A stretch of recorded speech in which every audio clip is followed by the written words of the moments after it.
Okay, magandang araw po sa ating lahat. Ang topic po natin ngayon is graphing function and its inverse using table of values. As you can see, meron po tayong Cartesian coordinate plane po dito on the right side of the paper, and we have the table of values. So, i-graph po natin. First thing to do is to substitute the value of x. As you can see, given na po yung value of x, ang hanapin na lang natin ay si value ng y para magkaroon po tayo ng ordered pairs. Okay, so ganito lang po ang gagawin. If x is equal to negative 2, okay, we will substitute negative 2 to this function.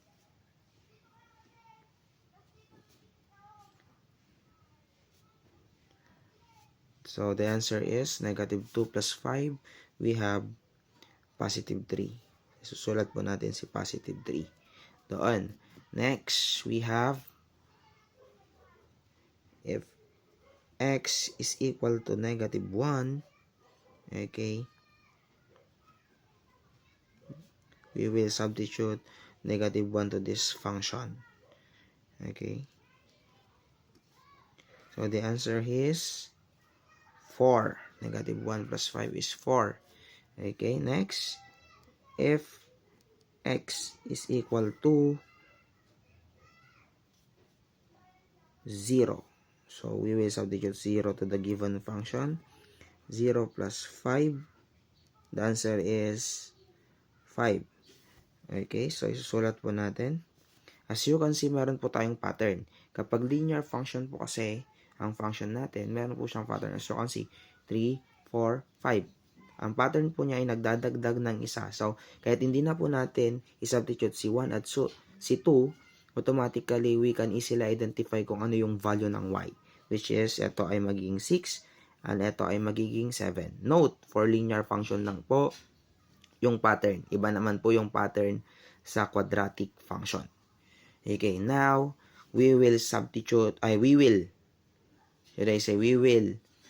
graph the 5 ordered pair. When you say ordered pair, ito po, negative 2 and 3. Okay, yan po.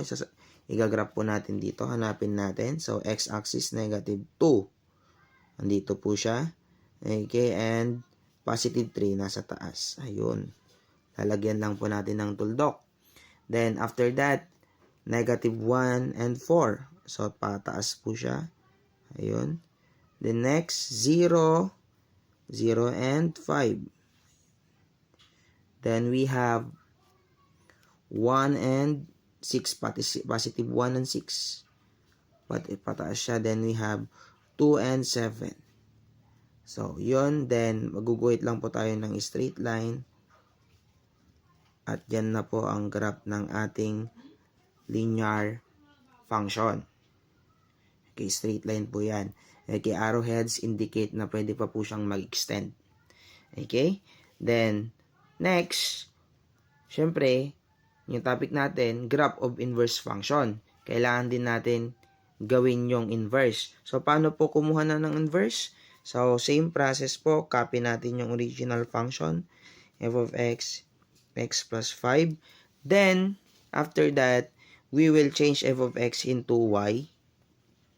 Then, after that, we will interchange x and y. Ang goal po natin, matira si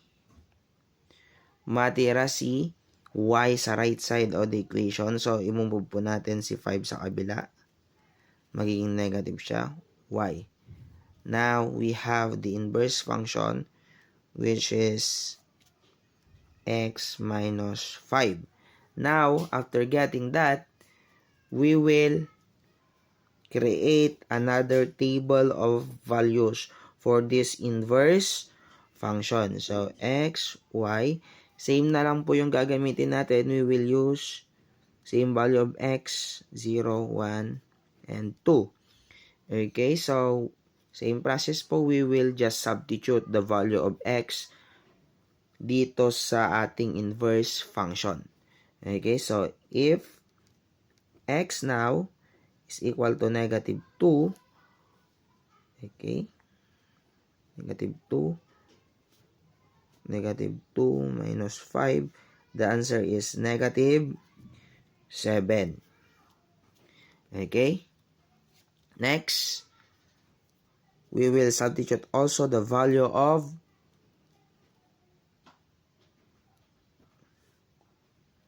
x, which is negative 1, to the given inverse function 1.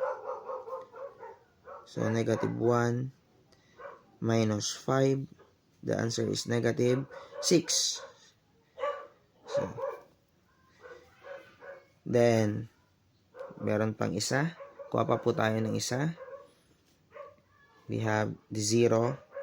F of x is 0. 0 minus 5. The answer is negative 5. So, as you can see, yung ating inverse po, kagaya ng ating inverse function, kagaya ng given function kanina ay parehas na linear. Okay, you will notice na yung kanilang value ng y ay may pattern.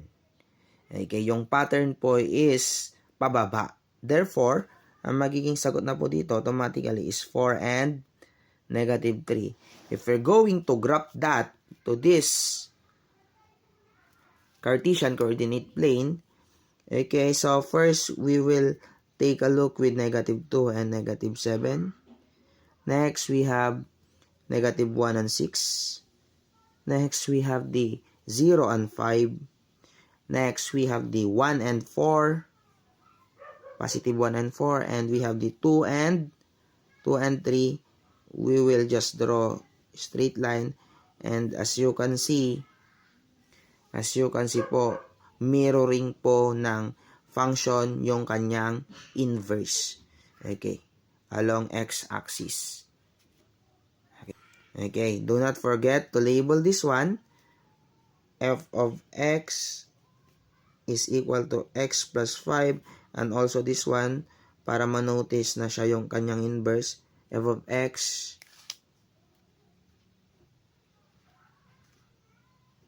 minus 5. X minus 5. Okay?